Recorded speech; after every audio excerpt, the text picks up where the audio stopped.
Shalom, Bapak Ibu yang terkasih di dalam Yesus Kristus. Untuk sekian kali ini, kita semua belum dapat bertemu dengan adanya pandemi COVID-19 ini. Tapi kita harus tetap semangat. Puji Tuhan, persekutuan PI tetap dapat terlaksana streaming YouTube. Kita semua harus tetap berdoa agar pandemi COVID ini cepat berlalu dan kita dapat mengadakan persekutuan PI seperti dulu lagi dan bertemu dan melayani bagi saudara-saudara kita yang membutuhkan. Untuk mengawali persekutuan PI, kita akan menyanyikan lagu Kami Datang Penuhi Panggilan-Mu Tuhan.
Sebelum kita lanjutkan, kita akan berdoa terlebih dahulu. Tuhan, Allah Bapa kami yang bertata di dalam kerajaan surga, kami mengucap syukur dan terima kasih atas penyertaan-Mu setiap hari. Pada hari ini Tuhan, sudah mengizinkan kami datang kepadamu, memuji dan memuliakan nama-Mu. Kami juga rindu akan firman-Mu. Kiranya firman yang akan disampaikan dapat menguatkan iman kami dalam masa-masa seperti sekarang ini. Terima kasih atas segalanya. Tuhan, dengar seru doa kami. Semua ini kami panjatkan hanya di dalam nama Tuhan Yesus Kristus kami sudah berdoa. Haleluya. Amin.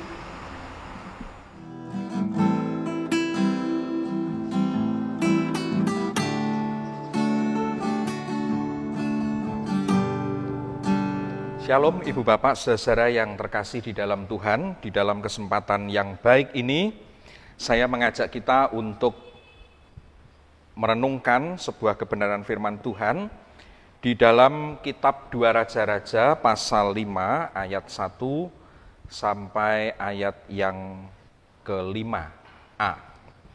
2 Raja-Raja pasal 5 ayat 1 sampai 5a.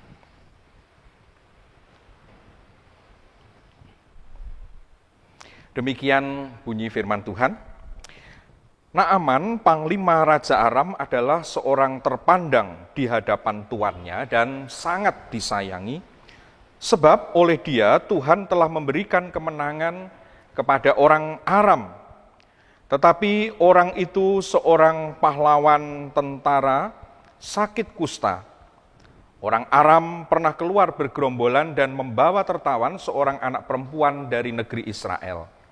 Ia menjadi pelayan pada istri Naaman. Berkatalah gadis itu kepada nyonyanya, sekiranya tuanku menghadap nabi yang di Samaria itu, maka tentulah nabi itu akan menyembuhkan dia dari penyakitnya.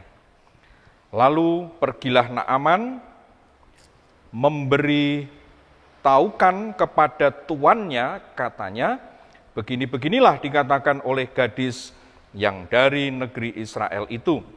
Maka jawab Raja Aram, baik, pergilah dan aku akan mengirim surat kepada Raja Israel. Sampai di sini firman Tuhan dibacakan. Terpujilah Allah kita dan berbahagialah setiap orang yang mendengarkan firman Allah dan memeliharanya. Ibu Bapak, saudara-saudara yang dikasihi oleh Tuhan, sebagai pengikut-pengikut Kristus, kita mengemban amanat untuk mewartakan, membagikan kabar baik, mewartakan Injil Kerajaan Allah. Nah, kalau kita belajar dari kebenaran firman Tuhan, Ibu Bapak, saudara-saudara yang dikasihi oleh Tuhan, panggilan untuk membagikan kabar baik itu sesungguhnya tidak dibatasi oleh keadaan. Entah keadaan baik, entah keadaan tidak baik, sesungguhnya kita mengemban amanat tersebut setiap waktu di dalam kehidupan kita.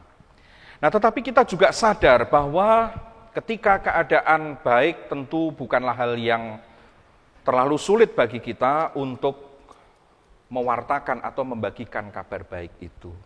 Nah, akan tetapi bagaimana halnya apabila keadaan kita sendiri justru sedang tidak baik? Nah, saya mengajak kita untuk belajar dari bagian bacaan kita tadi, yaitu di dalam 2 Raja-Raja pasal 5 ini dan khususnya di dalam ayat-ayat awal. Kita belajar tentang seorang gadis tanpa nama, ya, seorang anak perempuan di sini disebutkan di dalam ayat 2, tanpa nama dari negeri Israel pada masa itu, yang kalau kita memperhatikan perjalanan kehidupannya, dia telah menunaikan misi di tengah-tengah tragedi kehidupannya sendiri. Sebuah pengalaman atau sebuah kisah yang luar biasa. Sekalipun dia mengalami tragedi, tetapi ternyata di tengah-tengah tragedi yang dialaminya itu, gadis kecil ini atau anak perempuan ini justru telah menunaikan tugas misi. Walaupun namanya tidak tercatat, tetapi sebuah kesaksian yang besar telah mengisi lembaran kitab suci, yang berarti juga telah tertoreh indah di dalam sejarah keselamatan yang Allah kerjakan di tengah-tengah dunia ini. Ibu bapak, saudara-saudara yang dikasihi oleh Tuhan, bagaimana gadis tersebut dapat menunaikan misi ilahi di tengah-tengah tragedi kehidupannya? Saudara-saudara, kalau kita belajar dari bagian ini, yang pertama kita melihat bahwa gadis kecil ini memelihara iman. Dia memiliki iman yang walaupun sederhana, tetapi terpelihara. Nah, kita menyaksikan bagaimana tragedi yang dialami oleh gadis kecil ini. Nasibnya jelas kita katakan kurang beruntung. Karena di sini dikisahkan di dalam ayat yang kedua, orang Aram pernah keluar bergerombolan dan membawa tertawan seorang anak perempuan dari negeri Israel. Ia menjadi pelayan pada istri Naaman. Nah, perhatikan di sini, kenyataan kehidupan yang dialami oleh gadis kecil ini sesungguhnya menunjukkan betapa dia telah mengalami tragedi di dalam kehidupannya, di dalam usianya yang masih muda belia itu. Dia dipisahkan dari keluarganya, dia diculik, dia ditawan oleh gerombolan pasukan negara tetangganya, yaitu negara Aram. Yang dikatakan masuk bergerombolan ke negeri Israel, lalu membawa tertawan seorang anak perempuan dari negeri Israel. Nah, setelah ditawan, kemudian dia dipekerjakan sebagai seorang pelayan. Pelayan di mana? Pelayan di rumah Panglima Raja Aram. Pengalaman kehidupan yang penuh dengan tragedi, bukan? Dalam usia yang masih sangat muda, kemudian menjadi korban penculikan. Kita tidak tahu bagaimana nasib keluarganya. Mungkin saja keluarganya menjadi korban pembunuhan dari gerombolan tersebut. Mungkin mereka dirampok habis-habisan. Dan gadis kecil ini diculik, ditawan. Sungguh sangat menyedihkan. Nah, tetapi perhatikan bahwa di dalam tragedi yang dialaminya ini kita belajar. Ternyata gadis kecil ini adalah seorang gadis yang memelihara imannya. Walaupun kisah ini hanya memberikan sedikit petunjuk kepada kita. Tetapi perhatikan, ternyata sang tuan yaitu Naaman, Panglima Raja Aram yang mempekerjakannya sebagai pelayan untuk istrinya itu, mengalami tragedi juga. Dia mengalami sakit kusta. Nah, tetapi kita melihat dari kisah ini, ketika sang gadis itu kemudian memberikan informasi kepada nyonyahnya di dalam ayat 3. Sekiranya tuanku menghadap nabi yang di Samaria itu, maka tentulah nabi itu akan menyembuhkan dia dari penyakitnya. Perhatikan bahwa gadis ini menunjuk kepada nabi yang di Samaria itu. Siapa? Dia adalah nabi Tuhan Allah Israel, Nabi Elisa. Di Israel pada masa itu ada begitu banyak nabi, termasuk nabi-nabi palsu dan juga nabi-nabi dari dewa-dewa yang banyak juga disembah di Israel pada masa itu. Tetapi gadis ini menunjuk kepada Nabi Elisa, Nabi Tuhan Allah Israel. Sekalipun dia terpisah dari keluarganya, dia terpisah dari negerinya, dibawa ke negeri asing, tetapi ternyata gadis kecil ini sesungguhnya memelihara imannya. Dia ingat betul tentang Nabi Tuhan, yaitu Nabi Elisa, yang menunjukkan di sana bagaimana gadis kecil ini di dalam pengalaman imannya dan bahkan pengetahuan imannya yang masih sangat sederhana itu. Tetapi iman yang kecil itu menyatakan dirinya, iman yang sederhana itu menyatakan dirinya. Dan justru di sanalah, saudara-saudara yang dikasihi oleh Tuhan, dengan adanya iman yang begitu sederhana ini, maka panggilan misi itu mendapatkan jalannya, ditunaikannya. Dengan cara bagaimana? Dengan cara membawa kabar baik, informasi yang baik, bahwa ada harapan kesembuhan untuk sang tuan, yaitu Naaman, oleh pertolongan sang nabi, yang adalah pelayan Tuhan Allah Israel pada masa itu. Yang kedua, ibu bapak, saudara-saudara yang dikasihi oleh Tuhan, kita dapat melihat bahwa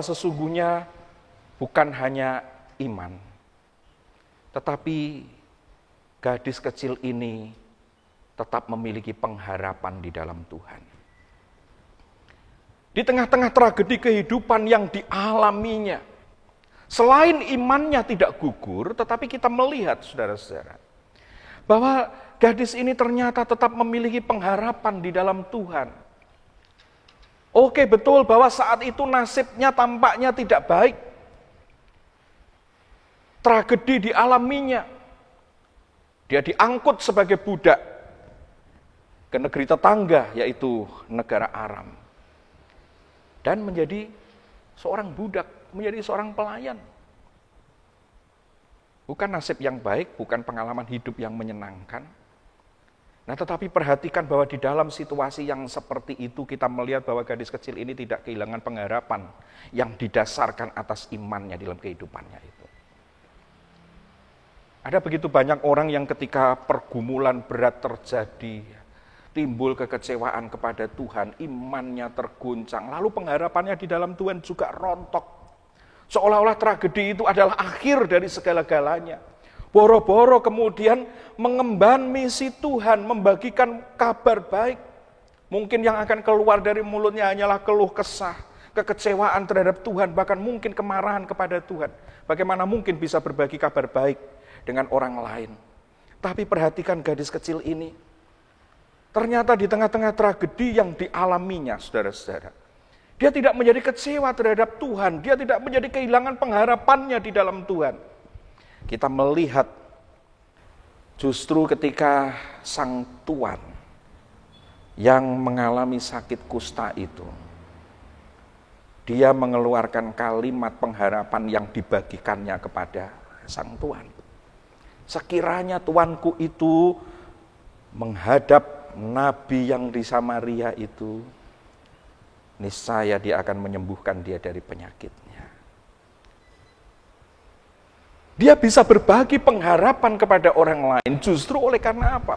Oleh karena dia sendiri pengharapannya di dalam Tuhan terpelihara. Tak mungkin kalau kemudian dia tidak punya pengharapan kepada Tuhan, dia bisa berbagi pengharapan itu kepada orang lain. Dan inilah yang dimiliki oleh gadis kecil itu. Pengharapannya tidak gugur sekalipun tragedi kehidupan telah mengguncangkan kehidupannya sedemikian rupa. Yang ketiga, tidak dapat kita pungkiri bahwa gadis kecil ini bukan hanya punya iman, bukan hanya punya pengharapan di dalam Tuhan, tetapi lebih besar daripada itu, dia memiliki kasih ilahi. Kasih ilahi di dalam hidupnya. Dari mana kita bisa ketahui itu? Saudara-saudara yang dikasihi oleh Tuhan, perhatikan. Kalau kita mau hitung-hitung siapa Naaman dalam hubungannya dengan gadis kecil ini. Naaman adalah pemimpin dari pasukan Aram. Dia panglima dari pasukan negeri itu. Dan pasukan negeri itulah yang telah bergerombolan masuk ke wilayah Israel, lalu kemudian membawa tertawan gadis kecil ini. Maka kita dapat sebutkan bahwa sesungguhnya Naaman ini kalau mau dilihat adalah musuh besar bagi gadis kecil ini. Bukankah pasukannya yang telah bergerombolan masuk ke wilayah Israel mengadakan kerusakan, lalu kemudian membuat gadis kecil ini tertawan. Ya, bukan hanya itu, kemudian dialah yang menawan di dalam rumahnya sebagai pelayan bagi istrinya, yang memperbudak dia. Nah, bayangkan di dalam situasi yang seperti itu, tiba-tiba sang tuan itu mengalami sakit kusta.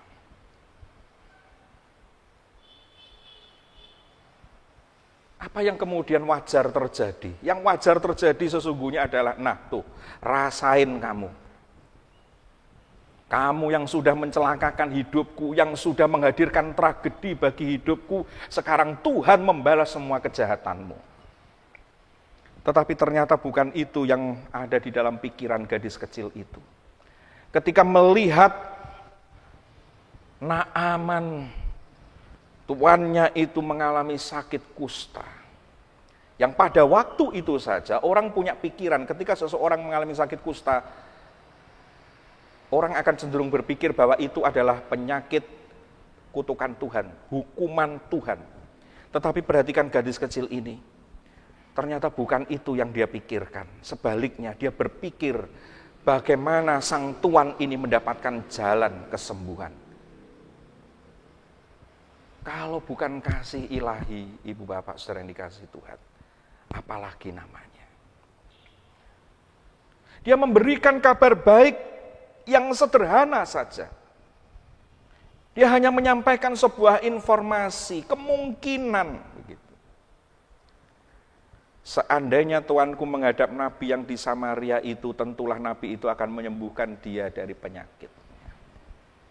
Kesediaannya untuk berbagi pengharapan itu, selain dilandasi oleh imannya, tentu mengalir dari hati yang mengasihi. Sekalipun itu adalah musuhnya yang telah menyebabkan kesengsaraannya. Tapi perhatikan, gadis itu bukan mengutuki, bukan nyukur-nyukurin. Kamu sudah kualat, hukuman dari Tuhan hadir atasmu, rasakan sekarang. Tidak. Tetapi dia justru memberikan kabar baik yang akan membuat atau membuka pintu dari Naaman untuk disembuhkan. Kalau kita melihat, bukankah ini mengalir dari hati yang berlimpah dengan kasih ilahi? Kasih yang bukan hanya oleh karena seseorang baik kepadanya, tetapi justru kasih walaupun seseorang ini adalah musuhnya. Orang yang telah menghancurkan kehidupannya sekalipun. Dan kita melihat kabar baik itu telah diterima oleh Naaman. Bukan dengan pergumulan yang mudah. Tetapi kita melihat kalau kisah itu kita baca, jelas pada akhirnya Naaman memperoleh pertolongan Tuhan melalui Nabi Elisa. Mujizat kesembuhan itu dialami oleh Naaman. Dari mana awalnya?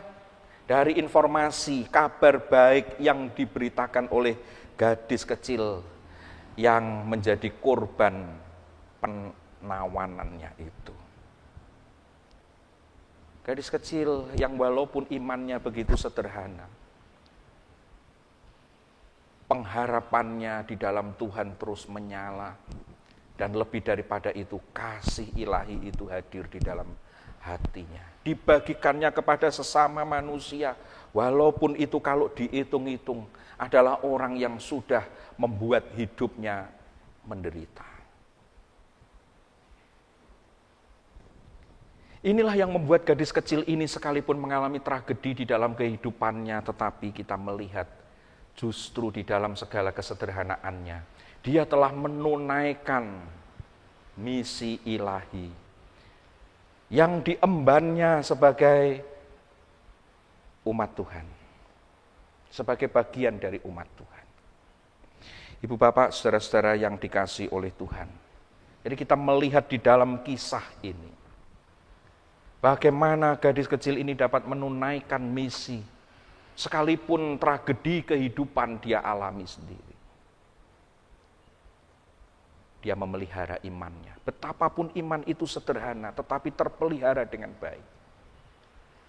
Dan iman itu menjadi dasar dari pengharapan yang terus menyala. Sekalipun penderitaan, sekalipun tragedi itu begitu besar, menghantam kehidupannya. Tapi pengharapan itu tidak pernah pudar. Terus menyala dan bahkan membuatnya dapat berbagi pengharapan dengan sesama.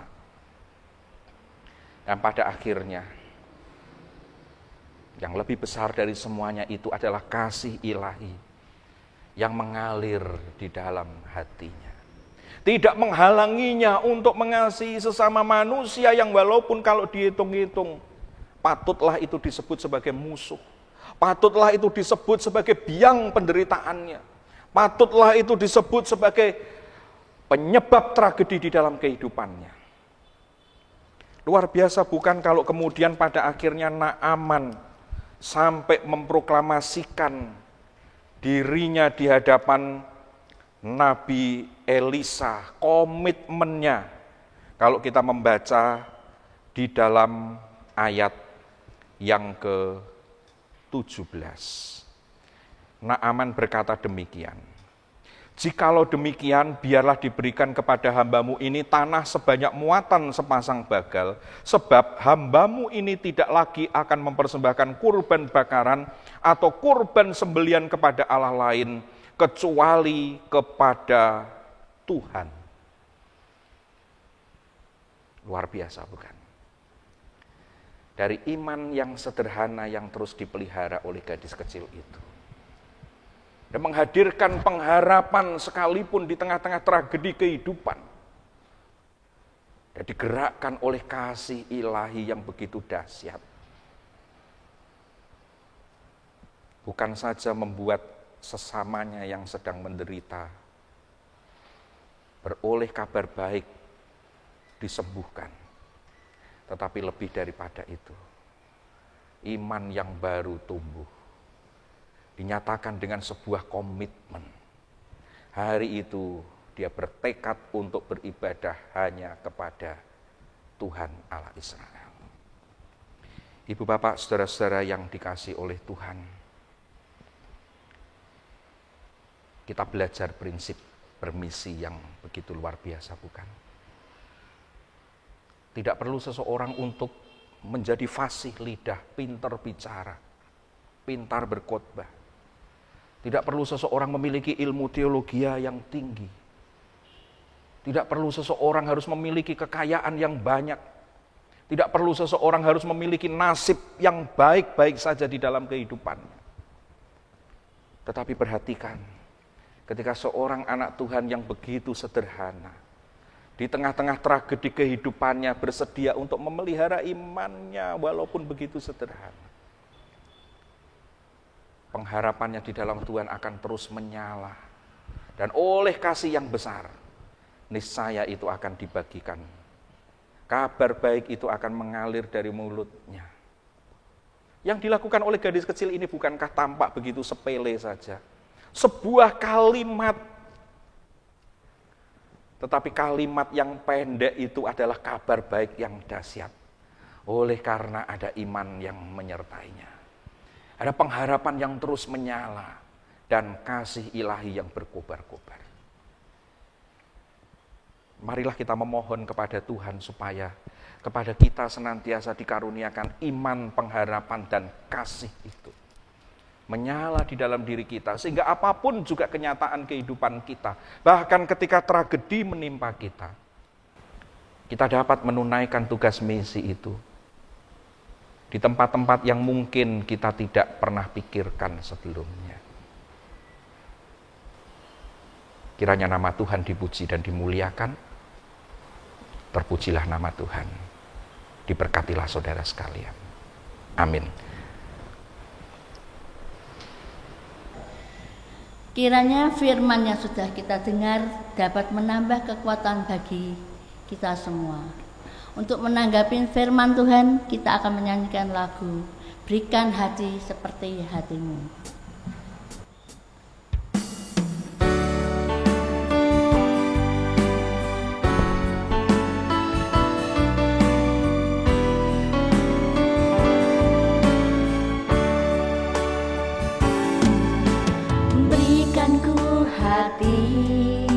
Seperti hatimu yang penuh dengan belas kasihan.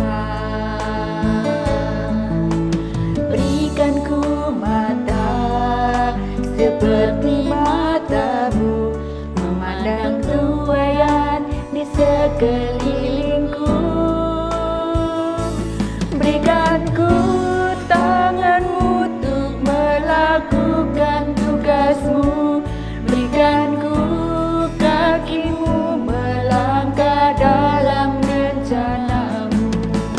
Berikanku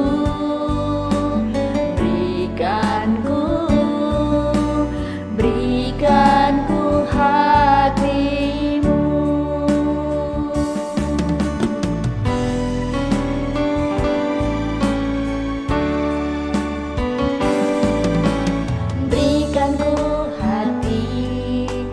seperti hatimu yang penuh dengan belas kasihan. Berikan ku mata seperti matamu, memandang tuaian di sekelilingku. Berikan ku tanganmu untuk melakukan tugasmu.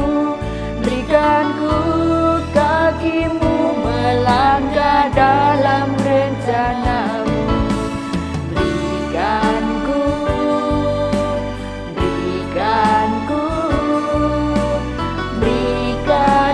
hatimu.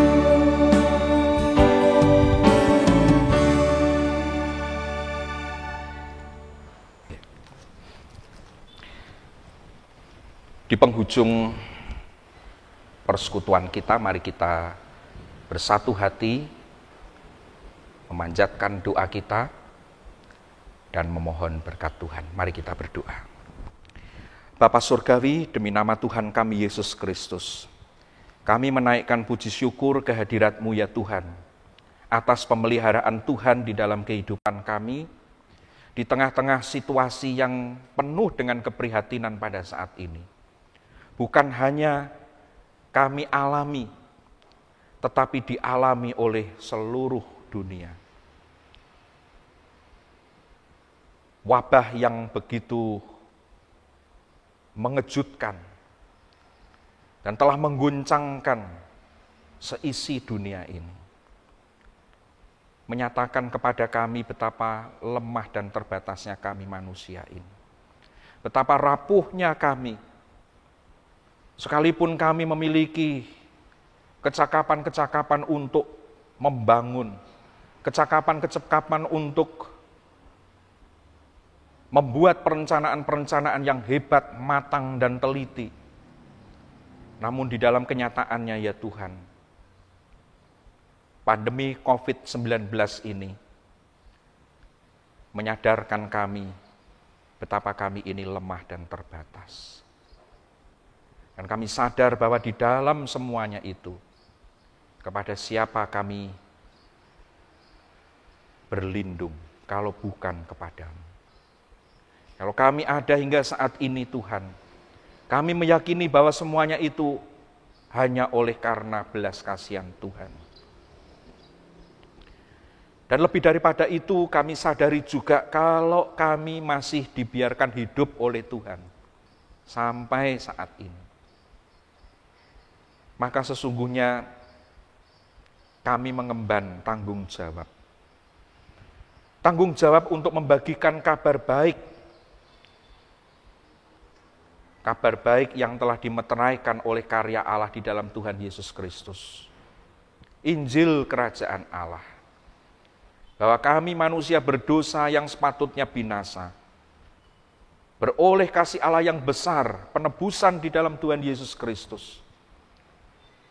Sehingga kami yang sepatutnya binasa, beroleh pengharapan hidup yang kekal dalam iman percaya kami kepada Kristus. Dan kabar baik inilah yang menjadi panggilan kami untuk kami bagikan kepada sesama kami. Bapa di dalam surga, kami mohon kekuatan dari Tuhan, supaya kami dapat menunaikan tugas panggilan ini. Betapapun mungkin dengan cara yang sama sekali tidak terpikir oleh kami yang lemah dan terbatas ini. Tetapi oleh pertolongan Tuhan niscaya kami dapat menunaikannya menurut kapasitas yang Tuhan karuniakan kepada kami masing-masing. Kami telah belajar dari seorang gadis kecil tanpa nama, namun tercatat di dalam kitab suci, bagaimana di dalam segala kesederhanaannya, bahkan di dalam tragedi kehidupannya, Tuhan telah memakainya menjadi alat misimu yang dahsyat itu.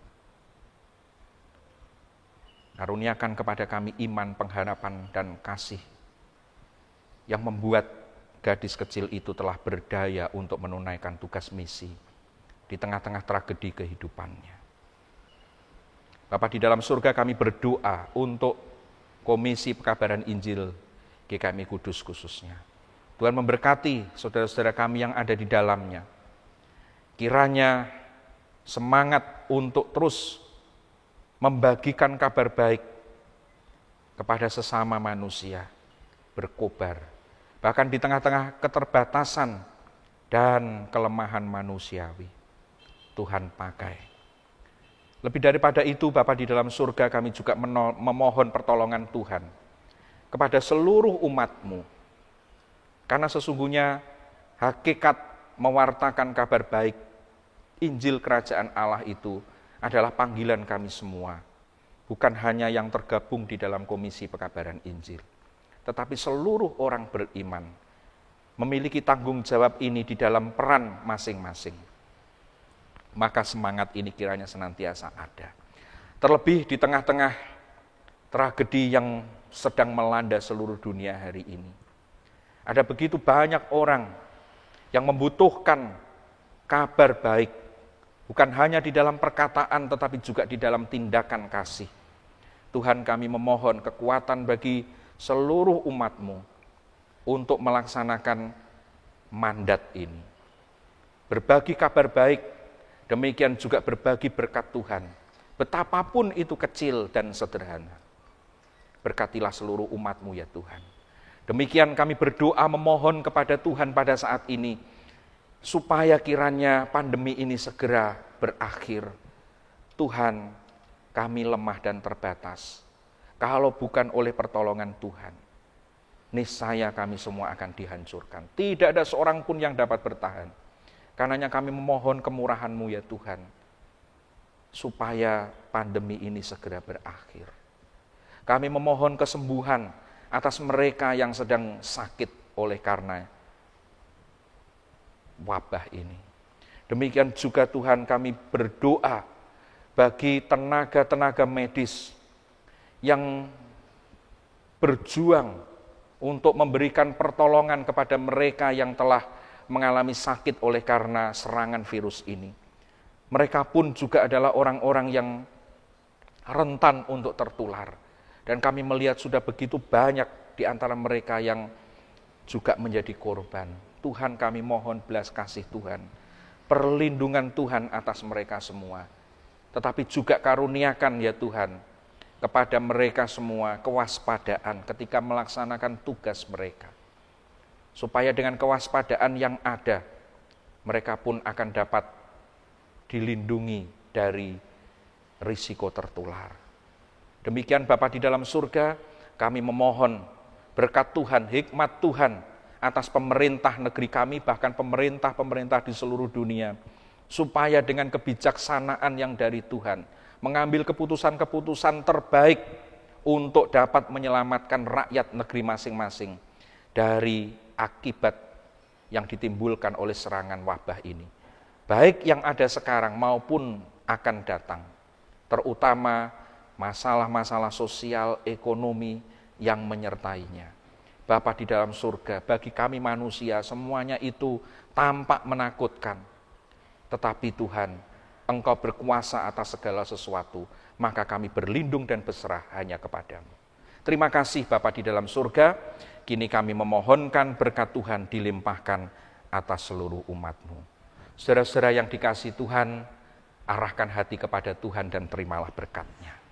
Damai sejahtera dari Tuhan Yesus Kristus, kasih Allah Bapa, persekutuan di dalam Roh Kudus yang mengalirkan penghiburan, hikmat, dan pimpinan menyertai saudara sekalian sekarang ini sampai selama-lamanya. Amin.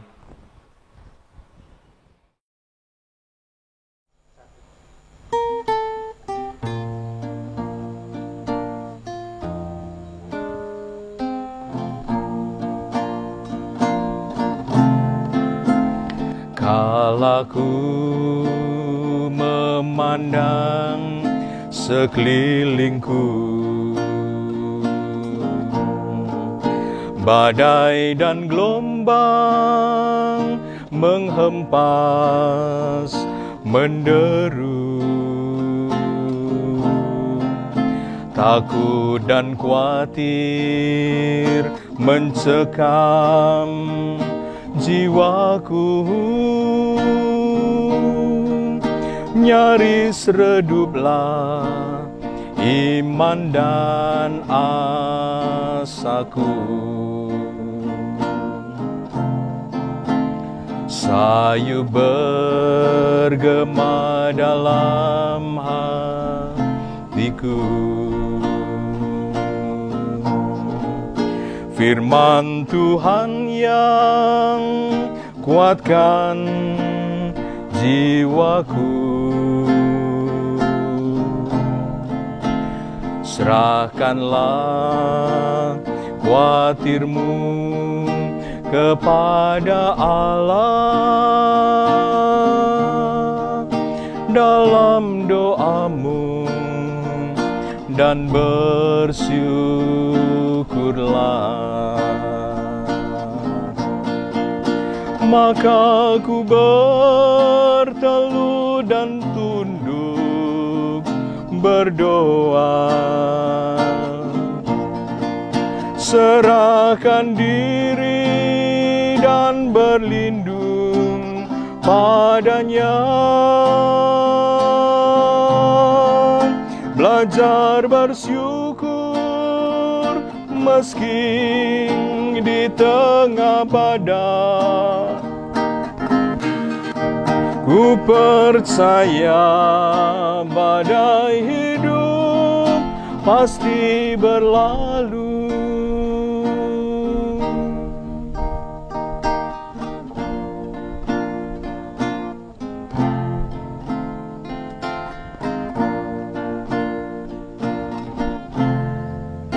Sayu bergema dalam hatiku.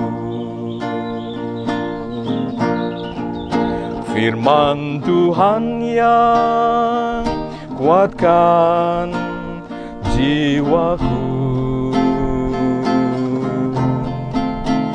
Serahkanlah khawatirmu kepada Allah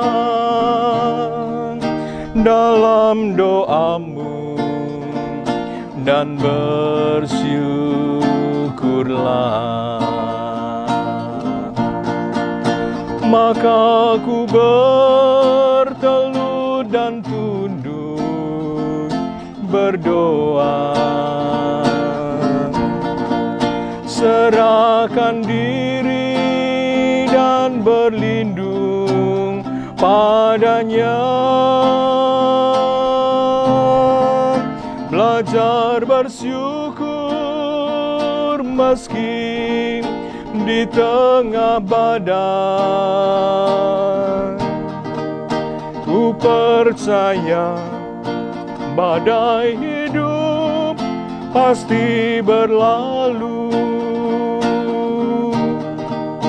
Ku percaya badai hidup pasti berlalu.